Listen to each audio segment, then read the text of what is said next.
Ildefonse Akpaki. Vous êtes le DP du journal Gazette du Golfe. La Gazette du Golfe.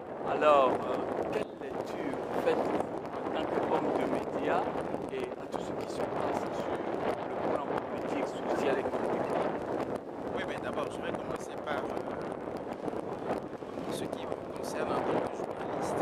Dénoncer haut et fort la loi inique scélérate que les députés togolais ont voté pour renforcer les pouvoirs de la HAC. C'est une loi qui va à l'encontre, qui viole l'article 26, alinéa 3 de la Constitution, qui voudrait que toute décision ayant trait à la suspension ou bien à l'interdiction d'un organe soit issue de la justice. Et donc nous sommes éperdués, nous sommes très étonnés de ce que les députés togolais ont passé outre cet article pour renforcer le pouvoir de la HAC. Nous disons aussi que la HAC n'étant pas une juridiction, elle n'est pas à même d'infliger une quelconque sanction administrative à un journaliste que ce soit ou à un organe que ce soit, comme prétend le président de la HAC, M. Kokutoson, puisque l'article 119 de la Constitution togolaise demande à ce que, quand il faut parler de sanctions administratives, que ça vienne d'une juridiction administrative. Alors, quand nous nous référons également au principe de la hiérarchie des normes, nous disons que cette décision inique qui a été prise par les députés est une violation flagrante de la Constitution togolaise. C'est ce qui fait qu'aujourd'hui, la plupart de ces hommes des médias ont dit non. On dit non.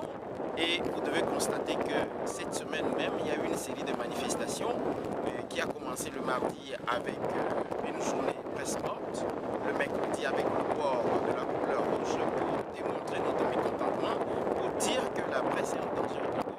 Et le jeudi avec la manifestation au cours de laquelle nous avons été oppressés, opprimés, bien gazés par les forces de sécurité et de l'ordre, appuyés par deux navettes de la marine qui ont semé la désolation au sein des journalistes que nous sommes en train de manifester et de réclamer notre droit. Voilà ce que je peux dire au niveau de la presse togolaise.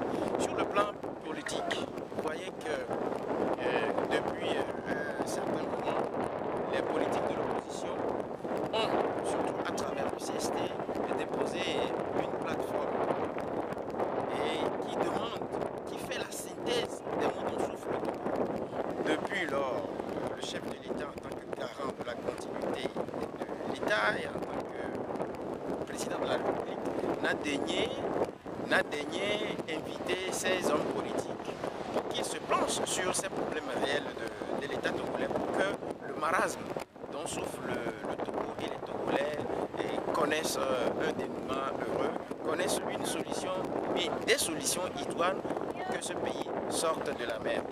Voilà que, au lieu que ça soit ici, c'est une machination, c'est une délation, c'est la mauvaise foi, c'est tout un ensemble de comportements qui frisent le refus du pouvoir de discuter avec l'opposition. Ce qui fait aujourd'hui que le pouvoir, à travers, et le pouvoir et le gouvernement, ont des problèmes, puisqu'il y a beaucoup de fonds qui ont été couverts. Vous voyez, les étudiants sont mécontents, ils manifestent leur mécontentement à travers des manifestations. Les travailleurs du Togo sont mécontents. Vous devez vous rappeler qu'il y a 2 semaines, les travailleurs ont fait 72 heures de grève pour crier haro, pour crier fort leur misère. Et vous devez vous rendre compte aussi que au niveau des autres couches, je vais parler de la santé, je vais parler de l'éducation, je vais parler de presque toutes les couches sociales togolaises sont en ébullition. Et donc voilà un peu. Et en face de ça, on a un gouvernement réfractaire au dialogue. Et c'est ce qui est grave, c'est ce que nous déplorons tous dans le pays. Alors, en tant que journaliste, si on vous demandait de donner une note au gouvernement togolais par rapport aux droits de l'homme, combien vous... Vous savez que le Togo est champion dans la violation des droits de l'homme. Ce qui s'est passé la dernière fois à la plage où les journalistes que nous étions, nous voulons manifester notre mécontentement est une violation pure et simple des droits des journalistes parce que nous ne pouvons pas comprendre que pour revendiquer nos droits, nous sommes allés vers l'autorité compétente à qui nous avons écrit pour informer parce que rappelez-vous que le régime togolais est un régime informatif et les responsables des 8 organisations qui ont appelé les journalistes ont écrit au président de la délégation spéciale de Lomé pour l'informer comme la loi le demande.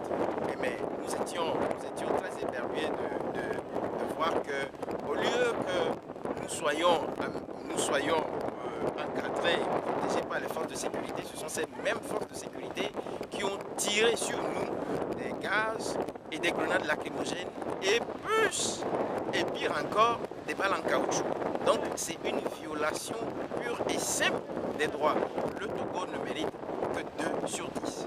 Alors, pourquoi cette loi divise tant des patrons de presse Ce n'est pas une histoire de division, c'est parce que certains patrons n'ont pas compris que c'est une question de respect de la loi. Parce que je ne peux pas comprendre que l'article 26 de la Constitution togolaise demande à ce que l'interdiction d'un organe soit le fruit d'une décision judiciaire. Et qu'aujourd'hui, qu'on nous dise que ce n'est pas une violation de la Constitution. Mais si les gens ont envie de travailler pour un régime qui les paie, qu'ils soient courageux de dire que mais nous sommes en marge de ce que vous dites, non pas par respect de la loi, mais pour nos intérêts. C'est clair, il n'y a pas de division parce que vous devez vous rendre compte que ces manifestations que nous avons organisées pour protester contre cette loi inique, scélérate qui a été adoptée, a été respectée à 95% par les journalistes togolais. C'est déjà une réussite. Merci. Merci.